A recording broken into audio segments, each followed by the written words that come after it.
Week 2, 99% of the way through. We have really like a third of a game left to play. But the game that just ended is where we're going to start. We're also going to go over a few things from this week and then hop right into week 3. We guess the lines. We're going to see how close we get, and we'll take a look at the early week 3 lines. But let's start with Sunday Night Football. So the Falcons, they finally get over the hump. They've played the Eagles a couple of times in Philadelphia, have not been able to, right on the doorstep, get to the goal line, needing to convert to win. Julio Jones unable to come down with a couple of catches. But this time they get it done. It was different. The biggest key was what? For me, I mean, it was basically they just made that extra play, right? The team against them did the thing that they normally do, which is come up short, right?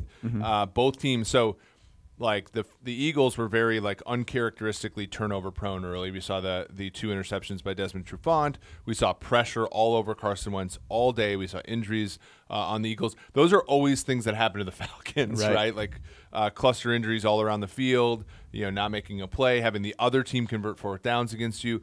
We saw that with we saw that with the Falcons against the Eagles, the big play by Julio Jones at the end, and even then, and even all those things put together for the Falcons, we still needed to see a play come up short for the Eagles after a tremendous catch by Aguilar following a horrific drop by him. So very much an uncharacteristic night for the Falcons, and good for them. They got the W.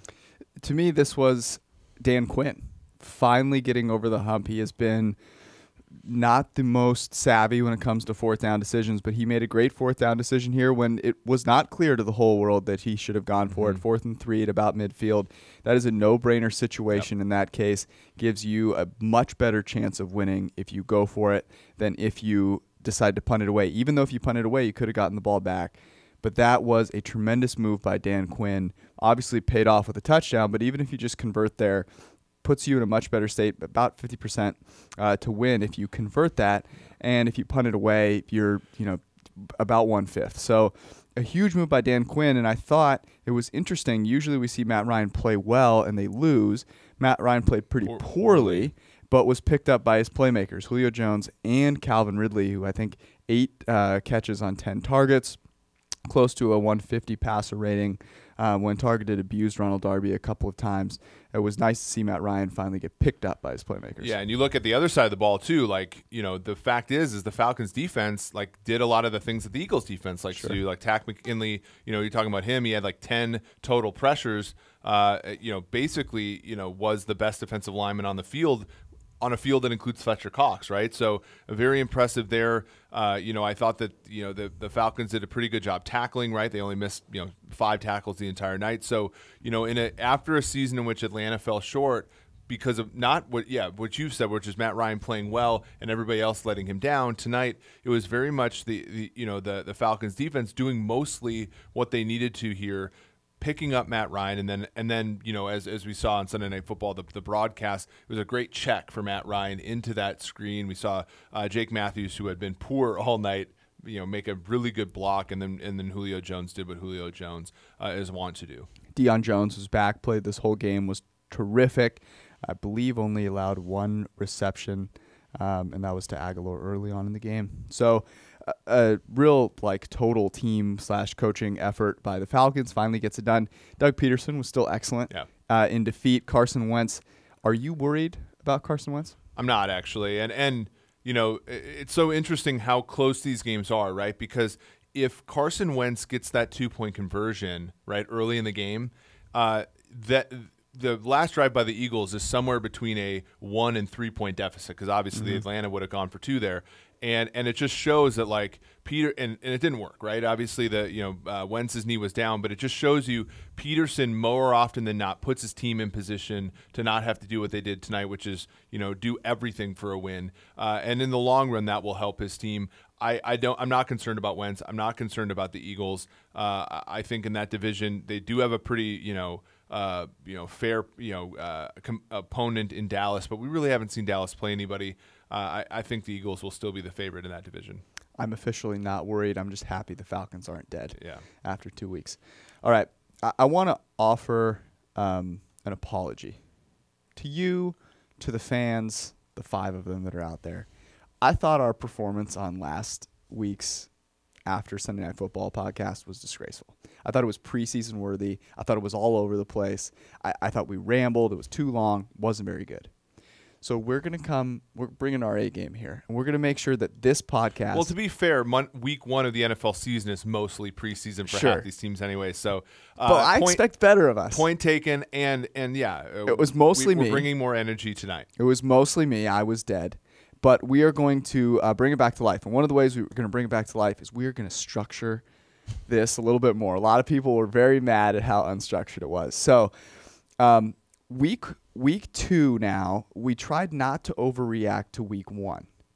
But week 2 is very close to week 1. So what we did is we're going to go through 5 things that happened, whether they matter or not. And the first one is what? So the first one is quarterback injuries. So we already saw, Gardner Minshew, the subject of our lock of the week, Jacksonville +9 got us to the window, right? We clearly think, though, that offense sputtered for the majority of the game. It did. They scored 9 points in the fourth quarter. Prior to that, only 3. So, Nick Foles clearly had an effect there.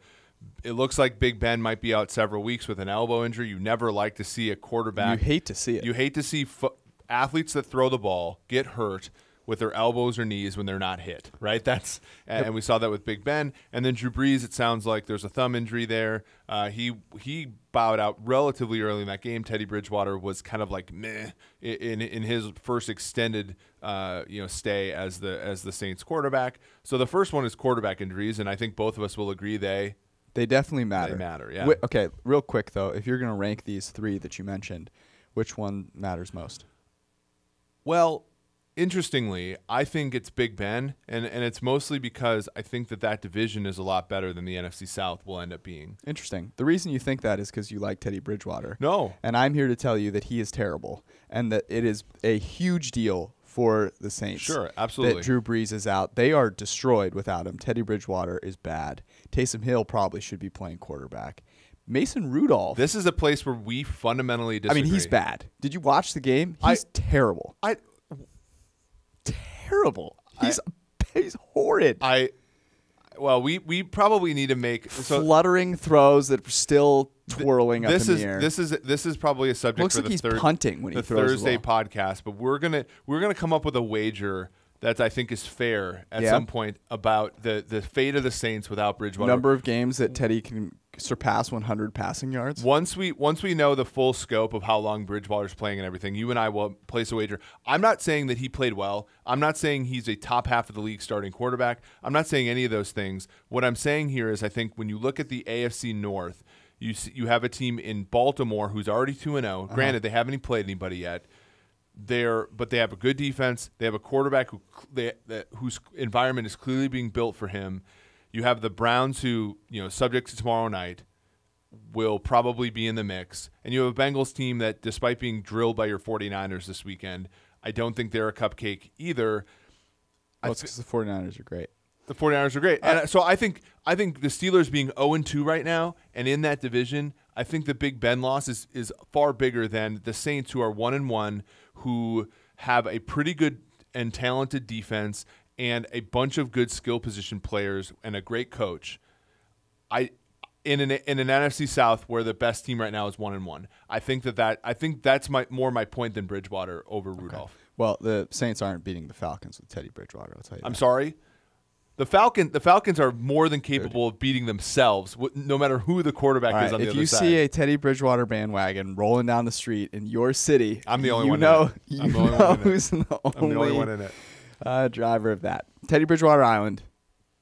Inhabitants. Okay. Uno. So you're saying the Breeze one. I get it because Breeze is a better quarterback than Big Ben. And also they're actually a Super Bowl contender. The Steelers were very good, I thought, to begin the year. I thought they were better than most people, but they weren't in that top 4 of teams that you thought would make the Super Bowl. Their fall is bigger. And now all of a sudden they are nowhere near it. Yeah. Next thing, the Dolphins going in the tank. They're certainly tanking, right? Yes. Does this? Here's the question. Gottschall was the guy who tweeted out saying, "Hey, thanks for supporting us during all this," and it's like, all what? Look, it's been a tumultuous 2 weeks. Does this matter though? Yes or no?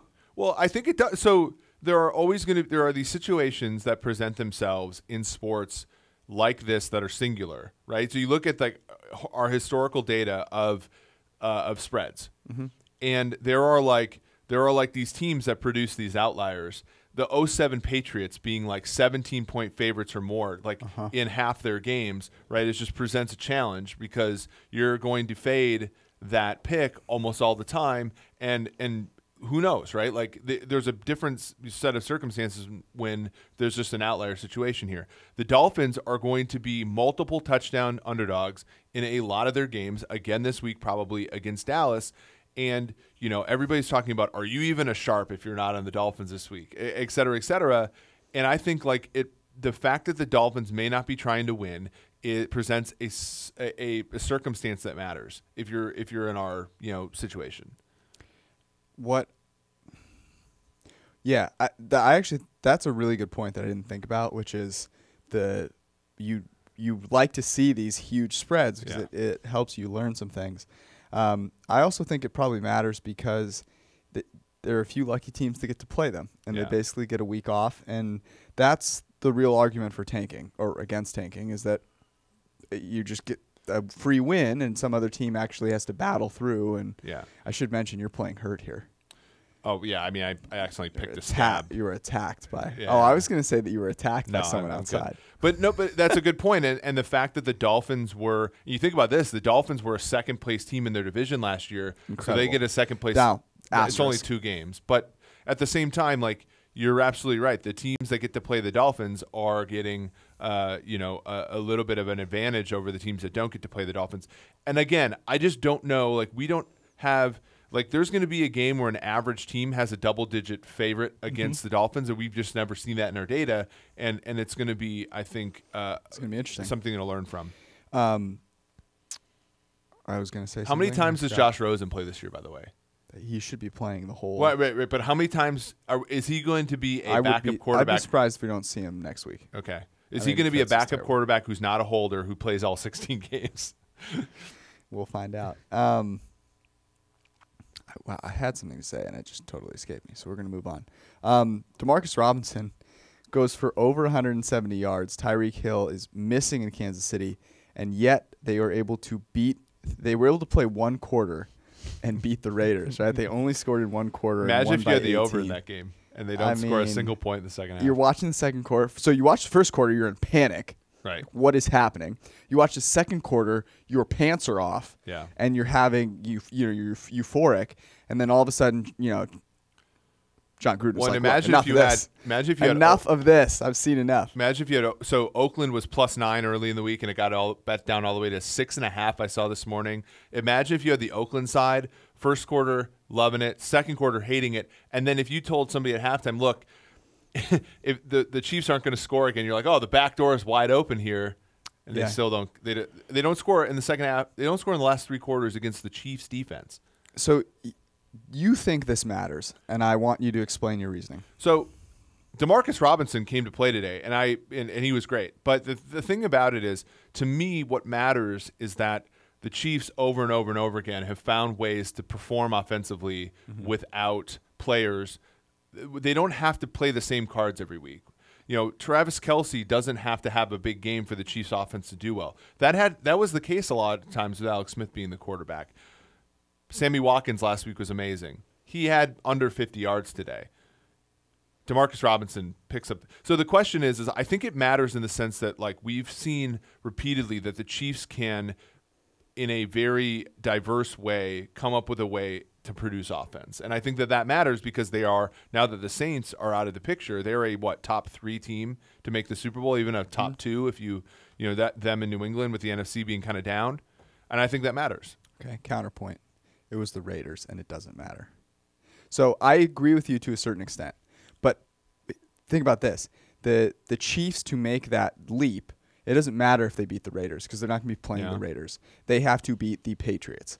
And to me, Tyreek Hill, look, Bill Belichick is not worried about Demarcus Robinson. He is going to put one of his 4th best cornerback on him, and he will be locked down. The 4th best cornerback on the Patriots is 2 years from now going to get a huge deal from the Raiders because they have no one playing cornerback. So while I think it is indicative of how great Andy Reid is and how great that whole offense is, to me it doesn't matter because we already knew they were going to do this to these teams. So I think it's a really good point, and it speaks to Andy Reid's brilliance. But in the AFC title game last year, Kelsey and Hill mostly shut down. Watkins, Damian Williams, brilliant. So, and granted, it did take them a whole half a game to play. They have to pay attention to Tyreek Hill, right? Sure. Like, you're not going to pay the same amount of attention to Demarcus Robinson, and you can probably get away with it. The Raiders are a disaster. But what I wonder, though, is can Reid make somebody like Watkins so, shine so bright that a team like the Patriots is convinced that he's the player to shut down, and then they go back to Robinson. Mecole Hardman had a touchdown today. That's my whole point is that Reid can produce a Tyreek Hill. He can produce a Sammy Watkins. Maybe, but this game does not, in my opinion, provide proof because it's the Raiders. Okay, what about the Packers, Niners, Bills, Seahawks, and Cowboys are all 2-0? Does that matter? It does not, unfortunately. Which one of these teams are such that it matters the most, and which one of these teams are such that it matters the least? I think from our perspective, and probably the public's perspective, it matters the most that the Packers and the Cowboys are 2-0 because that means that for the next 7 weeks, you're only going to see Packers and Cowboys games on in the afternoon and or prime time, and that matters a little bit. It also matters because that means that all of a sudden the public is going to get back excited about the Packers and the Cowboys, and we'll probably see some more of these public favored lines for those two teams. I think we're going to see it this week. We already saw it, yeah. And for the 49ers, Bills, and Seahawks, I think all three of those teams are fraudulent at 2-0. The 49ers got lucky in week 1 playing Jameis Winston. The Bills, I mean, they've played the two worst teams besides themselves and the Dolphins so far. And then the Seahawks got very lucky to beat the Bengals. And then Big Ben gets hurt. I mean, I think on the stat sheet, Seahawks should have lost by at least a touchdown to Cincinnati at home. And then I do think, though, that they played pretty well at times today. I have to go back. Yeah. I was watching that game mostly live because Greenline liked the Seahawks. And so I was looking along at that. And I do think offensively Seattle can do some things. And that's encouraging. Defensively, I agree. I think they're kind of a fraud. I think the 49ers, though, offensively can play with anybody. Don't do this to me. We're moving on. Okay. The Colts are competitive. We're going to get out of this one quickly. Are they competitive? Yes or no? Yeah. I think going on the road against two teams that will be in the hunt in the AFC, regardless of what we think about Tennessee, and we got a lot of flack this week for saying Tennessee rose a lot and that we needed to see more of Mariota, though, right? Like, so we were positive and then negative. Stunned by that. The Titans fans were very upset that we thought Mariota needed to improve, and of course today he laid an egg. So I think the Colts being competitive matters, though. I don't think they're competitive. Okay. I don't think being 1-1 and having beaten a Titans team that. But taking the Chargers, granted the Chargers just lost to the Detroit Lions, but taking the Chargers to overtime on the road, I think matters. I think being competitive in that game. The fact is they win that game if their kicker can make a kick. Sort of on the road. Ooh, poor Adam Vinatieri. Yeah. All right. Those were our 5 things that we apparently disagree on whether they matter or not, which is what we like to do. The one thing that we're going to laugh about. The one thing that we are going to laugh about at the end of the season, and the winner for this week is? I think it's got to be Derek Carr's Week 1 performance. It absolutely has to be. I think, like, people edging out about Derek Carr, like, it has to be having, like, and he was great, right? He was amazing in Week 1. Yep. Denver's defense is no joke. We saw it today against the Bears. They played a pretty solid performance, but I got to think it has to be Derek Carr's Week 1. We saw another quarter of it in Week 2, and then eventually they didn't score for 3 straight quarters against the Chiefs defense that is not making anybody forget about the 0-2 Bucks. Nope. All right, that was our segmented intro, and now we're going to get on to the picks. I should remind everyone, though, that we talked about this with the lock of the week. Whenever we hit the lock of the week, we're going to donate, and Gardner Minshew took it to the house. We knew that we could count on Gardner Minshew because a mustache like that just has to come through. When we deliberated about it, though, it was about. I mean, people say like, unfortunately, this has like become cliche and stupid, but like you bet numbers, not teams, right? Like the number was just simply too much. High. Yeah. And as much as Gardner Minshew struggled today, it wasn't like. Well, the Jags struggled offensively pretty greatly, in large part because they kept giving the ball to Leonard Fournette, who has the elusiveness of the door over there. And they committed a lot of penalties. We saw like numerous times where they would make a big play and they get called back for his offensive pass interference or holding, so on and so forth. And it took Minshew forever. Like he was not great. He fumbled a lot on. He took a lot of sacks. He fumbled a lot. The O-line was the O-line was terrible. But what did we say the other day on the podcast? It was less about Minshew and more about the things that Houston does that are not good. Right? They don't protect their quarterback very well. Watson does not hang on to the ball in the pocket particularly well. He does hang on to it forever. But he fumbles a decent amount. He throws a decent amount of turnover-worthy plays for a quarterback as good as he is.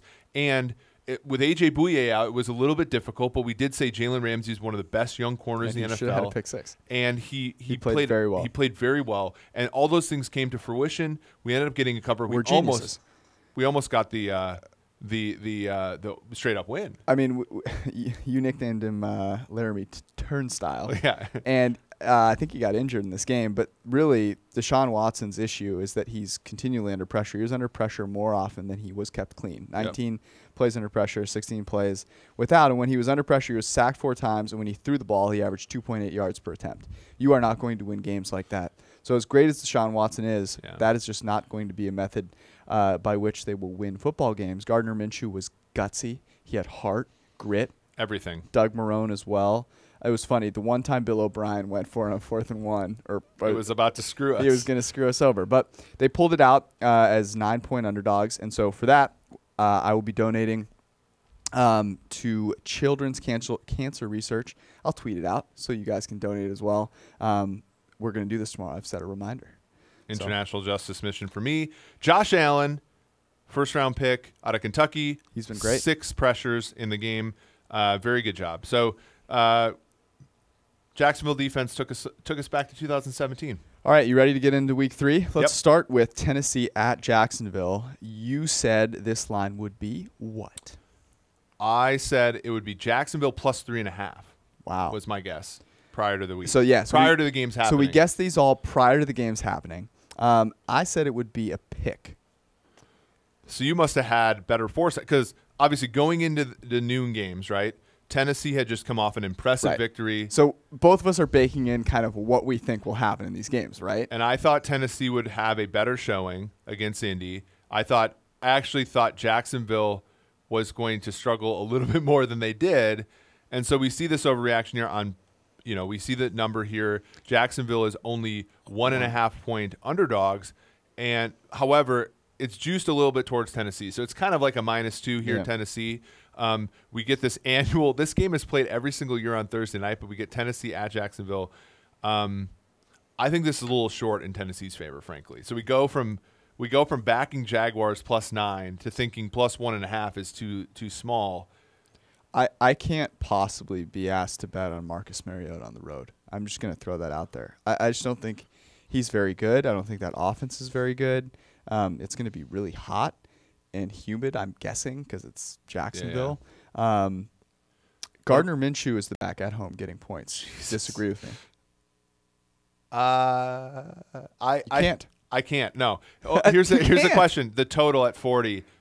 That seems this is going to test green line, right? Because a 40 is normally in the NFL today an automatic over. But I do think the fundamentals of these two teams, the Titans slow the game down. They don't have a very good quarterback. It's Thursday night. Thursday night game. Brutal. Remember, Thursday night games generally favor, although we haven't seen this, both games so far has been under and dog on Thursday Night Football. Underdog. Generally speaking, it's more tilted toward the favorite. As you said here, I don't think there's really a favorite in this game, so it'll be interesting to see where this total goes. I could see it going into the 30s here, just after this week's games. Marcus Mariota, clean pocket wizard. 90 passer rating from a clean pocket, 4.6 yards which is per bad, attempt. actually. That is terrible. A 90 pass. This isn't 1987. A 90 folks. pass rating is below the league average overall. Yes. So it's horrible from a clean pocket. You should be in the pocket. hundreds on a clean pocket. This isn't 1987. Your competition is not Dave Craig. All right, next one. So I seem to think that Jacksonville is a nice pick there. We'll see. I also just think Gardner Minshew is a legend. Cincy at Buffalo. I before this week happened thought it would be Buffalo minus 2.5, and I think I was a little strong. You and I had the same guess. I had Buffalo at minus 2.5 as well. It looks like Bills 5.5. Yeah. So clearly people are buying into the Bills. Well, no, I think it's a sell on Cincinnati. So people going into the season thought the Bengals were going to be cheeks, right? Mm-hmm. They play extremely well against Seattle in a loss. People come back the next week and say, "Oh, I know San Francisco won against Tampa, but the sharp side is Cincinnati here, right?" Right. Cincinnati gets drilled at home by the Niners, who you don't think are very good, despite them being your favorite team. And now people are like, no. Our preseason projection of the Bengals was actually the right one. So then you look at Buffalo, and Buffalo has essentially held serve for the last 2 weeks, right? Yep. And so people, I think if you look at this, you subtract the 3 points for being home field. I think Buffalo is 2.5 points better than Cincinnati at this point, just with a defense and like Josh Allen's playing better than we all had anticipated. Granted, against two bad teams. Yeah. I mean, obviously, this was before the Bills played this week, and they played the Giants, who are not very garbage. Good. So if I were doing this after, I probably would go 3.5. But to me, it's like 2.5 is basically home field. You know, home field doesn't mean as much as it used to. So that's where I went there. I think that's exactly my handicap. I think 5.5 is too much, though. Yeah, and not only that, but it's 5.5 minus 115. You might be able to pick up a Bengals at +6. Yeah, midweek. Oh, I think for sure. People hate the Bengals. People loved Josh Allen's strong arm. You can't not love it. Yeah. He had a 131 rating from a clean pocket, 11 yards per attempt. So I mean, look, they played in the Meadowlands 2 weeks in a row. They beat a couple of really bad teams that happened to play in the Meadowlands. Well, and here's something I'm happy to say that so far we really haven't, like, Greenline we haven't really gone and faded the Bills yet. But I can foresee a situation that if Josh Allen continues to win football games, where we're going to be on the other side of the Bills because the fundamentals are there. Good defense. I mean, bad quarterback playing better than. Sure, he did grade very well in this game. Yeah, so maybe, I mean, and this is something where if Josh Allen plays well, we're going to have to take an L because we did not say that Josh Allen would be good in the NFL. I've always liked Josh Allen. Stop. Okay, what's the next game? The next game is Detroit at Philadelphia. What'd you have this game at? I put Philadelphia as 8.5-point favorites going into the Nooners. All right, I had them as a 6-point favorite, and I don't know if the line is going to be up yet because of the Sunday night game. So it's probably going to be 7. No, it's probably honestly, it's closer to your number because Detroit battled today. And Philly. So here's why I said 6 instead of 7. Philly in that game against Washington should have given up another touchdown. Yeah. It should have been a much closer game. Keenum missed McLaurin on a deep one. I just didn't think their coverage was that great. No. And that's what we saw in this game, to be perfectly honest. Yeah. Ronald Darby got absolutely wrecked up and down the field. So that's why I said 6. I could see it being 6.5, 7. I think they're gonna put out 6.5 and then try to entice people to bet on the favorite here this early in the season, right? As we're finding out, dogs, right? Yep. This early in the season, the Joes are betting on favorites, and they're laying those points, and I think that they're going to want to entice them into doing it by laying 6.5 here. The Eagles got super banged up in that game. Carson Wentz probably has a cracked rib. Josh McCown played a few snaps. I mean, he was out there dealing. People frankly. were melting when that happened, and Deshaun Jackson and Alshon Jeffrey being out. So those are things that are fairly important. Jason Peters actually got injured at the end of the game too. A lot of things that could potentially not be there for the Eagles would make Detroit is. If it gets to 7, Detroit's undefeated. So if it gets to 7, no, I mean Detroit. Like if it gets to 7.5, this is a buying of Detroit. Honest, because other than Patricia and the fact that he's unproven as a coach, right? So far, like what? I see on. Let's see, where is this book? CG Technology has it 7.5. William Hill has it 8. Okay. One other place has it 7. So I mean, at 7.5, I'm taking Detroit in the points because. yeah, I'll be interested to see if that actually sticks. This is on VegasInsider.com. Okay. Yeah. See. So I'm taking because here's the thing. By the way, real quick, how many people are going to make fun of the fact that I'm drinking naturally essenced LaCroix and not a and claw? you're bleeding? Yeah. At least we're bringing our A game here. Yeah. So Detroit. Let's move on. Yeah. Okay, but Detroit. I think Detroit's I'm better very than people excited think. about this next Yeah. game. Jets at the New England Football Patriots. What did you think this line would be? Well, it's still somewhat unknown because we haven't seen the Jets play this week, but I put it at 14.5. 21. Trevor Siemian and the New York Jets in New England. The New England Patriots are an absolute wrecking ball. Okay. They have the best defense and the best offense in the NFL. That being said, but I don't disagree. I'm just here's the thing. Prior to the 1:00 games, they were 19.5-point favorites on the road. Yeah, but Miami in 95-degree weather. But without their right tackle. Prior to the 1:00 games, we did not know Antonio Brown was healthy and was going to be as good. We knew he was healthy. There are other things we don't know about Antonio Brown. Health. He looked very good for a player who has not stepped foot on a football field in a serious way. The questions about Antonio Brown have nothing to do with whether he can play football. Okay, but I had some myself, and he looked great. And so I was not worried about that. That was one of them. But the other thing is, I liked how there's a difference. Put him in the slot on the first play. Just runs wide open. There's a difference between a Jets team that's trying and a Miami team that's not trying. And that was what I put in there. I will agree that after this week and after the bludgeoning that we're predicting Cleveland puts on the Jets. Is Trevor Siemian trying? Trevor Siemian is what? Oh. Are we? Well, no. Trevor Siemian's a top backup quarterback in the NFL? I don't know. Top 15? Dude, he's bad. Yeah, he's a bad starter, but he's a decent backup. Okay. Well, right now it looks like 17.5. Well, and is the line that is out there. Okay, so we split the difference between the two of us. Not bad. There's no way that doesn't go up. Oh, sure. I don't disagree, but I was sort of looking at opening, and New England played extremely well today, right? I mean, let's against air, but let's move on. Go ahead. It's getting to 21. There's no way. I mean, the Jets are bad. If it stays at 17.5, that's our lock of the week. Oakland is playing your Vikings in Minnesota. Stop. To be perfectly honest with you, expected a better showing from Oakland because I did not think that the Chiefs' defense was very good. So I had the Vikings as 7-point favorites in this game, and it's going to be more than that. What did you think? I had Vikings at 7.5. I thought the Vikings would lay an egg in Green Bay, and they mostly did. It wasn't a total egg. I mean, they battled back a little bit. Yeah, well, their defense, like Mike Zimmer, if anybody wants to challenge Mike Zimmer is a very brilliant defensive mind. He adjusted. Green Bay punched them in the mouth. Yep. After he figured it out. 10 days off for Green Bay, punched them in the mouth, and then after the second quarter, they didn't score again.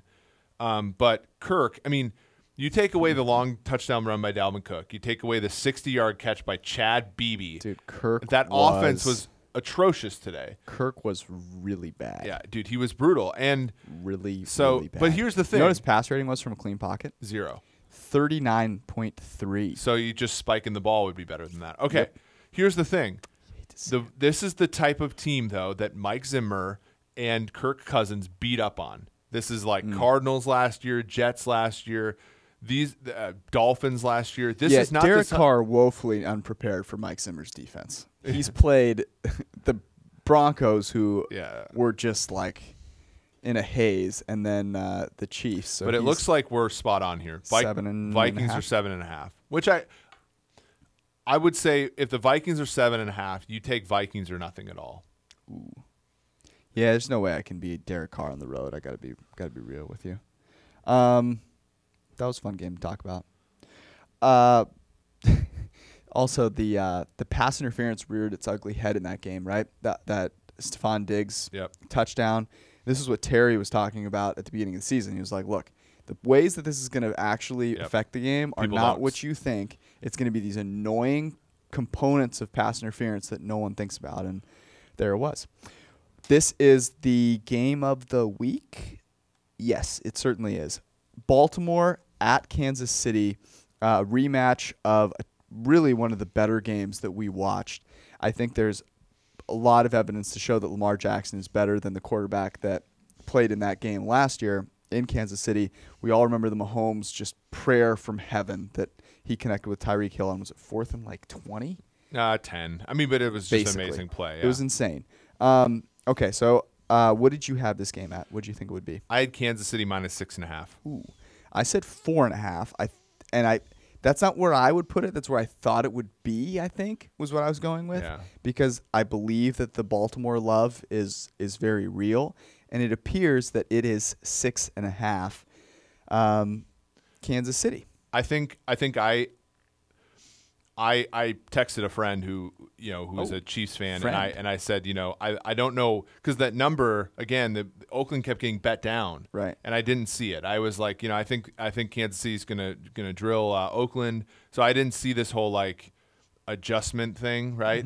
And then Baltimore was frankly like Baltimore didn't cover, today. No, they needed 120 yards from Lamar Jackson, all that kind of stuff, and so I was a little bit underwhelmed by them, even though there were obviously really positive things from that game. They basically won because Cliff Kingsbury watched an entire Saturday of college football and decided to try to emulate all the field goals that were being kicked. Real quick, 10-second aside, college football is a disaster of a sport. If you can watch college football you can't and bet on it and enjoy it, you are a sick human being. Yeah, Dude, these coaches have no idea what they're doing. And some people have commented in the YouTube comments that I'm arrogant.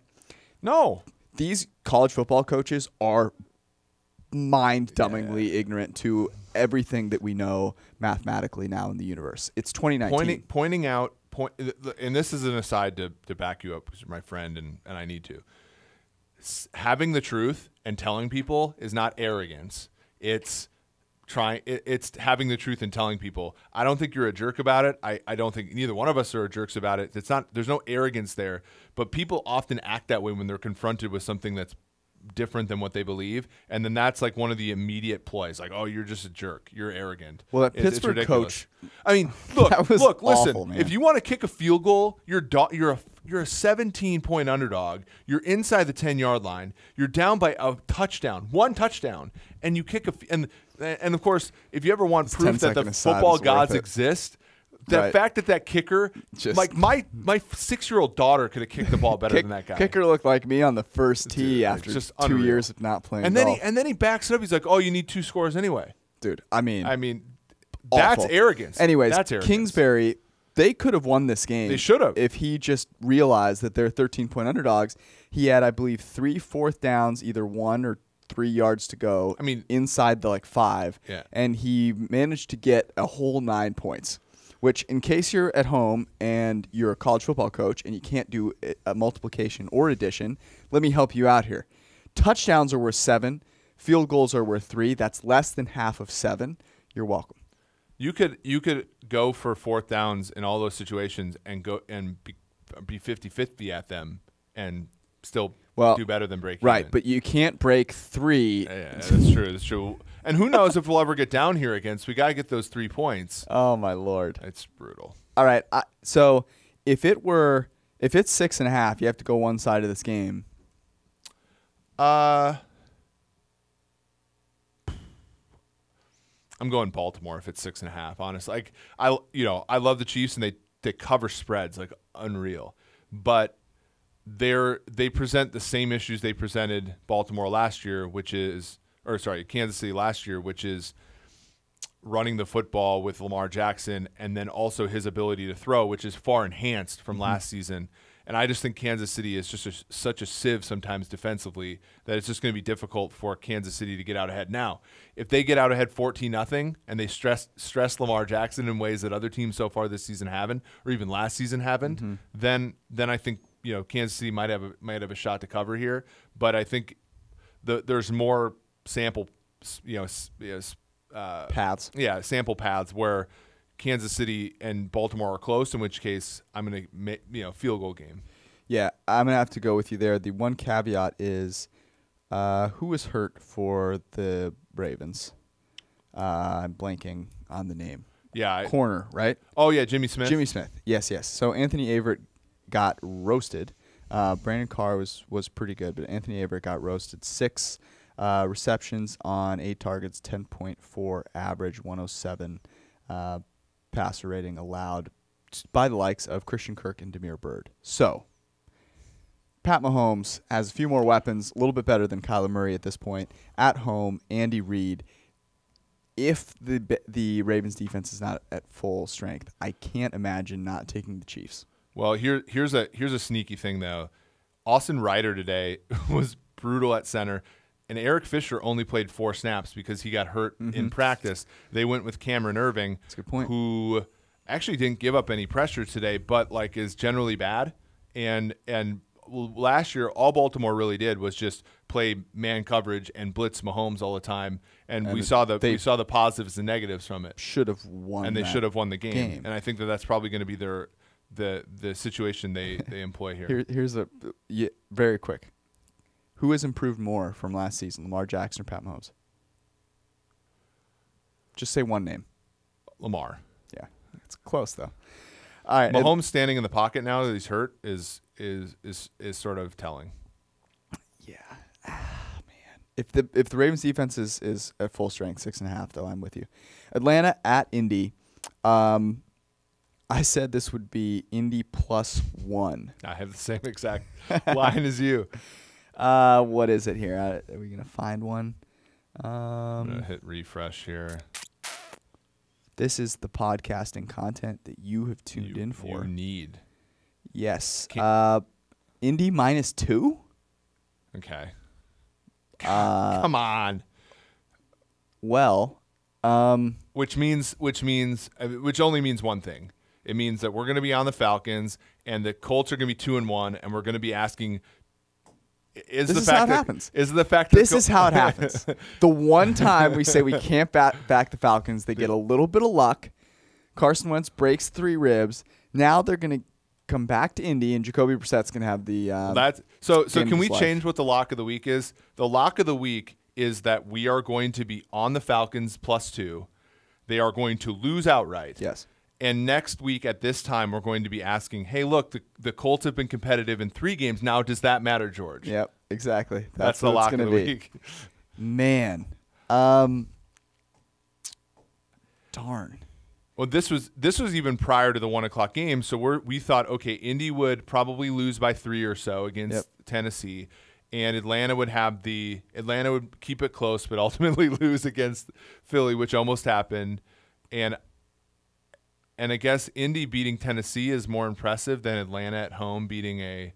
That doesn't make sense to me. I'll be interested to see what this looks like in the morning. Right. And see if this actually sticks.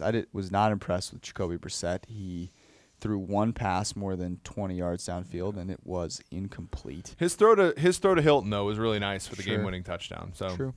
I mean, in Frank Reich, I trust, and I think Frank Reich will, as Doug Peterson, his former associate, did to Dan Quinn, will probably make more right decisions than Dan Quinn will.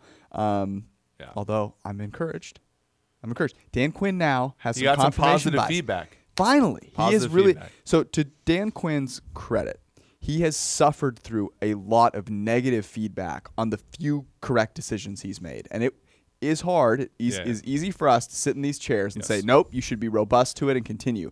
It is really hard when you are A, not a mathematician, and B, actually making the decisions. Well, and the thing is when you're one of the 32 top people at your position in your profession, self-preservation takes a far bigger toll on the decisions that you make than people like us. As it should. Well, I mean, it's only natural, right? And so hopefully Dan Quinn turned a page today. Hopefully the Falcons defense turned a page today. If they are +2, I mean, just beat me down now. Yeah. All right, this game I do not care to watch. Denver at Green Bay. The Packers, in my opinion, I said would be 6.5 point favorites. I think that is too short. I said 4.5. and It's 8. and it's 8. Just like you said earlier, the Packers being good, the Packers being a public team. The other thing is Denver lost, Sucks. and it sucks. And losing to Trubisky is pretty brutal. The Trubisky people being like, look, I know he sucked all game, but he made the 4th and 15 throw, so he delivered. Our buddy Warren Sharp. Yeah. Something like it was the first time that a quarterback has won with like less than 5 yards per attempt, and something else since Trubisky did it last year. The Bears fans being like, look, I asked Mitch to step up, and he did in the last seconds of the game. It's like, come on. But that loss is probably being overemphasized here in the 8.5 or 8, whatever, and Green Bay beating Minnesota by the skin of its teeth after beating Chicago by the skin of its teeth is also probably overvalued here. I mean, do you take Denver at plus 8.5 here? Or Nope. plus 8? I think it's plus 8. There is a 0% chance that I will ever be sitting somewhere saying, I have Joe Flacco against Aaron Rodgers on the road. yeah. That just, Joe Flacco, not so great. Yeah. Although he did make a drive at the end of the game Stop. against the Bears defense. Stop it. Actually made 2. They Please. missed the first one. Please stop. Miami goes to Dallas. I had Dallas being 17-point favorites, I had it being 13.5 going into the week. and it is 20.5. It is. Are you 20.5. even sharp if you're not betting Miami plus 20.5? I want to talk about this game. Dallas obviously is going to try to win the game. Yeah. I have just no idea if Miami is trying, if there's no way that there's players out there that are getting paid that need to make a paycheck, that have to put, film out there, are not trying. And I can't imagine that the coaching staff is actively doing things to lose the game. It just happens to be that they are so bad that like they can't, them trying just doesn't matter. And like all these players are playing for themselves and not the team, and so it ends up looking like they're tanking. So I have a couple things. So I think Dallas will win this game. Oh, you do? I think they'll probably cover honestly, because and for the same reason why Baltimore, I think, just opened a can on Miami in week 1. Dallas, as a new offensive coordinator, they're 2-0 against 2 crappy teams. All those components, Dak, etc., are going to try to prove it to every single week is a prove it to the world week, right? And much like it was for Baltimore, Lamar Jackson's good. We're going to prove it to everybody. Yep. We're going to prove it to everybody 4 times over. I look at the game today between Miami and New England, and granted, I don't think that Miami played well. I also don't think New England really wanted to beat them 43-0. Right? Well, 2 of the touchdowns at the end were interception touchdowns that were random plays, right? That game was an under game the whole time. New England's basically just trying, like they were at 14-0 going into halftime. I mean, this wasn't like this big blowout that it was like against Baltimore. It was Miami's ineptitude that like pushed, New England into covering by a country mile. I don't think that's going to be the case here. I think Dallas, I mean, the total here is 47.5. I think Dallas might cover that themselves. The question then becomes, so this game beside the point, how big of a fade candidate is Dallas after this week? Yes, I do agree with that. That being said, man, I'm not going to eat crow now because it's 2 weeks into the season, but Dak Prescott and Kellen Moore are doing some great things. And Dak Prescott was 21 for 23 on throws between the numbers. Yeah, they're doing today. great. 145 passer rating when clean. Now, the real key, in my opinion, is that the passing concepts now they have some intent to them. And it's like, okay, you're going to be kept clean for this amount of time, and there's going to be a guy that you're going to hit here. And it just didn't seem like that was the case beforehand. I'm sure I am angering some people there, but their usage of play action, they are doing things that have real backing to them mathematically, which is nice to see. And Prescott, in his rookie year, did this very same thing. He stood there in the pocket, and guys were open, and he made the throws. Miami ain't covering anybody. Yeah. So at 20.5, I don't understand how you could possibly take the Dolphins if you were forced to bet this. Well, to me, it's a no bet situation. Well, yeah, like, but the I'm numbers saying- are going to go. The numbers are going to clearly be on the Dolphins because that's how things work, and no one's going to bet. Like, I'm not betting them. No, but if you had to, it's strange, but like, if I had to, if I was like in a pick 'em pool, I would take the Dolphins plus the points. Even though it's holding, it's literally Buffalo at Minnesota last year. oh no, no, Buffalo was trying. They had a rookie quarterback that they were Buffalo got Baltimored in week 1 just the same way that sure, Miami but they did. weren't tanking. Right. They also won the game outright. I'm more thinking like the Dolphins losing the game by like 17 and like Yeah. sort of like a limping to that. I was pushing back in just to be able to then say there is a component of the Patriots that is special. Patriots are, I've made this comparison before. They remind me of Jordan and the Bulls. They want to crush you because they know that fluky things can happen. Yeah. And if you let anyone breathe for a second, Stop talking about the Falcons, okay? you might lose. I don't know that the Cowboys have that Yeah. step on your throat and kill you instinct that the Patriots certainly do. 20.5 is a lot. Yeah, it's a huge amount. It is a lot. So I would take the points. Here's the Let's- thing with Dallas though. After Dolphins, so we like their under going into the year. I don't know how good that is anymore. After the Dolphins, they go at the Saints without the starting quarterback for the Saints. They have home to the Packers, who I don't think the Packers are very good. That should be a good Then game, they go though. to Jets. Jets probably, well, I don't know how long Mono is, but it's certainly Jets I aren't don't very know, good. But I'm Home to Eagles, at Giants, home to Vikings, who aren't particularly I've good. lost you already. Not I gonna mean, lie. we're talking about a pretty easy schedule here Can't for find a Dallas. loss on their schedule. Yeah. All right, let's move on. Giants at Bucks. Last time we spoke, the Bucks had not beaten the Carolina Panthers on the road. In fairness, it looked like Cam Newton was playing a different sport, throwing some bounce passes, some alley-oops. Would be a His good his basketball player. get up was about as solid. I liked as- it. Yeah. I thought it was pretty cool. His play, though, was not. It's funny. Cam Newton is sort of like the LeBron James. Now, bear with me here for a second. Of football, in the sense that he is by far more physically gifted than any other Yeah. person that is playing the game of football, and yet, unlike LeBron James, has zero, what appears to have zero desire to improve his game in any way, shape, or form. Off the field. Yeah. Tampa Bay, I said, would be a 5.5 point favorite. Yeah, you're a lot closer than me. I said 3. I figured the Giants would not play like a bunch of yellow-bellied pigs today. And That's how you know it's 103. and Tampa Bay is a 6.5 point favorite. Here's the thing. Oh, In this got a game, thing? Tampa Bay, as much as we love them, and don't know if you're- preseason, I don't know if all you're that talking kind of about me. stuff, That the might over, be just you and Moo right now. they have not earned being a touchdown favorite against anybody. I couldn't agree more. Let's move on. Yep. Carolina at Arizona. I said this would be a pick. And I said Arizona would be 2.5 point dogs, enticing people Wow, to you bet on just Carolina. nailed it. Carolina, and I think it's the same thing now. I think people are gonna be like, okay, Carolina coming on. There's all these like square things going on with this. Carolina's coming off a Thursday night game. They're gonna have 10 days off. Wow. Arizona's 0-2. Carolina needs this win, and this is a beatable team.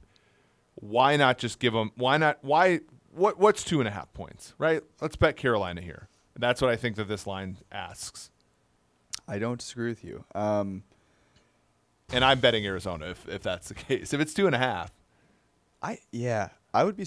I mean, Kyler Murray. Yeah. now the I'm Panthers certain are minus 120 as well at the minus 2.5, so it's basically a 3. Wow. And That's I a 3. I don't Go see it, beyond man. the Cardinals. The Cardinals, despite Cliff Kingsbury's desire to fire threes through the uprights, managed to cover. It was tenuous. They could have won that game, though. Yeah, they're 2-0 against the spread. They legitimately could have won that game in Baltimore, which is impressive. Carolina, not impressive. They have not been impressive. In zero way, shapes, or forms. Pittsburgh travels. Pittsburgh is 0-2. If you had said, hey, Pittsburgh and San Francisco play week 3, one team's 0-2, one team's 2-0. Stop. Mason Rudolph potentially. So I assumed, obviously, that Ben Roethlisberger would be playing in this game. Yeah. And I said that San Francisco would be I don't know why I said this, a 1-point underdog. I said for the very same reason for Carolina. I said Pittsburgh would 2.5-point favorites in San Francisco. All right. Is it up? We probably don't have it up here because we don't know the quarterback. Yeah. I mean, San Francisco is a better team than Arizona is, and their home field is probably a little bit better. But Pittsburgh's better than Carolina. Travels well, certainly. They aren't anymore. Yeah, if Rudolph has to play, I mean, this is probably San Francisco, what, -3.5? Yeah, and it's one that I'm laying away. I was not. Let's take a look at Mason Rudolph here. I was not unimpressed. No, he looked with Mason Rudolph. I thought he made some throws. I was also not very impressed with Ben Roethlisberger before. Rudolph drove them on 2 touchdowns. You assume that game was just over, right? Yeah, and Mason Rudolph made comes it not in, such. and he actually put some things together. Now, if they can find a way to permanently cement Dante Moncrief onto the bench, that will help them tremendously because he is a disaster. Mason Rudolph, 100 passer rating from a clean pocket.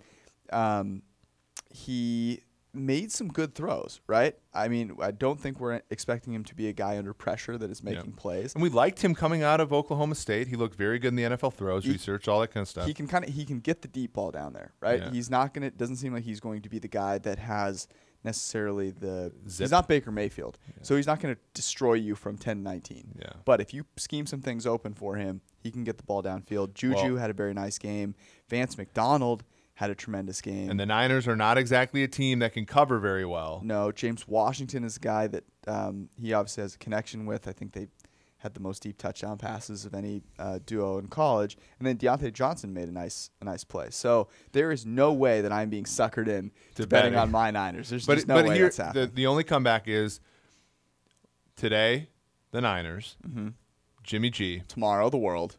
126 passer rating from a clean pocket, 11.3 yards per pass. Again, he granted, threw the ball into quintuple coverage. It was against the Bengals defense, which was one of the worst in the league last year. It looks to be so again. In fairness, when you're in Cincinnati, sometimes you just got to throw the ball up and hope someone catches it. Speaking of threes. All right. Next, we have the New Orleans Saints and your boy, Teddy Bridgewater. Tedford Bridgewater traveling to Seattle. Now, I thought obviously that Drew Brees would be playing this game, and I had it as a pick. Wow. I had New Orleans -3.5 in Seattle. Interesting. See, I was sort of thinking that the Saints lose a close one in L.A. Okay. And Seattle's a really tough place to play. I had Seattle losing a close one in Pittsburgh. Sure. New Orleans losing a close one in L.A., New Orleans still sort of being power rated better, Seattle being kind of right. So New Orleans was one of the best teams in our ELO system. Seattle more like 10 to 12. Sure. So I saw that disparity there. But now who knows? I actually now that I think about it, I probably side more towards you. What do you think it is now? I think if Theo's playing, it's probably 7. No. This is amazing. This is amazing. I think Seattle is -3.5 now. When Teddy Bridgewater came in the game, did you just shed all of your clothes? Was it just immediately ripping them off? Well, did you do an Antonio Brown? You ran out of the house? Well, no. Like my clothes coming off was the reason I knew that he was coming in the game. That was sort of heaven. Just can't find my pants. I don't know where they are. Yeah. Oh, look, the Saints have switched quarterbacks. How coincidental. It's also now 1:09. All right. We have 3 games left. We're going to make it through. Houston. The Texans travel to the Los Angeles Clippers of Anaheim. The Chargers are, I said, would be a 4.5-point favorite. I'm with you, and we're both a little bit strong on the Chargers because we didn't think the Chargers would lose to Detroit Lions. Sure, but people also just love the Texans. They love the Texans. Yeah. It's 3.5. When I think what it is it's fantasy football, right? Deshaun Watson delivers every game for fantasy football. And they're a fun team to watch. They also have J.J. Watt, who is well known. They DeAndre are Hopkins is fantastic. They are a team, and we've been on this side a bunch. If you bet against the Texans, they are dreadful to watch because Watson always has the Texans' offense in a position to score. It's just unreal. And granted, luckily today they didn't. He's nuts. You have to bet on this game at 3.5. Who are you going with? Houston. The Chargers, too much Chargers stuff going on. Too much Chargers stuff? Come on. Don't lose to Detroit. Yeah. You almost figure the Chargers in that spot where you just know the game is going to be super close going down to the wire, and then Charger stuff's going to happen. They let Jacoby Brissett hawk them down from behind. And granted, So, they won, but my pushback is this. The Houston Texans cannot pass protect at neither all. can the Chargers. True, but the Chargers have a better defense. I mean, not as good as they once were. True. All right. Man, That'll be a That should be a fun good game. game of the weekend. Yeah. yeah. That'll Thank be a God great that's game. the afternoon. The Sunday night game is a very interesting one. The Los Angeles Rams, fresh off a somewhat unimpressive beatdown of a team with their backup quarterback, Second straight week. into Cleveland. Yes, this is true. Where the Browns, I believe, will be 2.5-point underdogs, and that is short, I'm sure. I said the same. Oh no, you're right. Oh, really? I said Cleveland would be 3.5-point underdogs, and you appear now. This is juiced towards 3, so it's really Rams -3, but Rams are -2.5, -122, 125. So you're right. 3. I could not cross 3. I crossed 3 because I think the Rams are still clearly a step. Well, this was going into the week. I did not expect the Rams to be unimpressive today, which they were, even in a beatdown, needing a gift touchdown call. Aaron Donald's hurt. He came back and played though, right? Oh, he did? Yeah. Wow. That's But it was bad just for me Jared to Goff not was just not He did. That's good. right. How Like did he I was brutal. And you People are know, gonna make fun of me. Here's the thing with the whole quarterbacks control their pressure rate stuff, right? Mm-hmm. That play that should have been a touchdown to Cameron Jordan, like Goff just sits there in the pocket and has no awareness whatsoever. We should talk about that for a second. If that play happens, I think it changes the game, right? yeah, I think so, even with Teddy. Even with Theo, yeah. The Rams receivers were very good. The Rams pass protection was a disaster. Granted, we say this every single podcast, but the Saints defense is no joke. That is the recipe for disaster for the Rams. Their pass protection goes to hell, and then you've got Jared Goff making these weird plays under pressure. I think the sports books right now, and granted they're probably right in doing so, are assuming that the Browns just absolutely bludgeon the Jets tomorrow. Yeah, I agree. And if they don't, if they have like a median, so let's say they beat the Jets by a touchdown and we're sweating this thing out right tomorrow night, then I think it is more like 3.5. Yep. Otherwise, 2.5 seems fine to me. You know what? I think if it's 3.5, I think I'm on the Browns. Yeah, I don't hate it. I've not been impressed with Jared Goff. He have not. only had 1 incompletion from a clean pocket today, but he had 8 from a pressured pocket. And as you said, if the receivers did not play as well, Kupp, Cooks, and Woods, probably the best trio in the league, if they don't make yards after the catch for him, right? Yep. It's not a good offense. No, McVay still has some things to prove. Chicago, Monday night. God, we need more Chicago in prime time. Mitch Trubisky, Case Keenum, Tess, Boog, Lease. Oh yeah, Lease. I have Washington as a. This is some real shade that I'm throwing Trubisky's way. 1.5-point favorites. Yeah, see, I have Washington as a 3.5-point dog at home, and it looks like the market has Washington +4, but it is -115, so it's more like 3.5. Lock it up. Yeah.